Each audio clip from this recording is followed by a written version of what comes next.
Telangana CM Revanth రెడ్డిపై తీవ్ర స్థాయిలో రెచ్చిపోయి మాట్లాడారు బీఆర్ఎస్ ఎమ్మెల్యే పాడి కౌశిక్ రెడ్డి. అసెంబ్లీలో మీడియా పాయింట్ వద్ద మాట్లాడుతూ రాష్ట్రంలోని పిచ్చి కుక్కలకు రేవంత్ రెడ్డి అధ్యక్షుడంటూ సంచలన కామెంట్స్ చేశారు.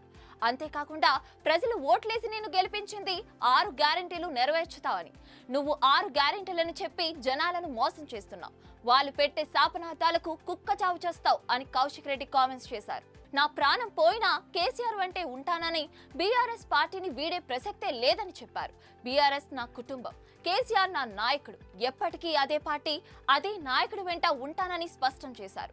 బీఆర్ఎస్ కి నాకు ఉన్న అనుబంధాన్ని ఎవ్వరూ తెంచలేరన్నారు.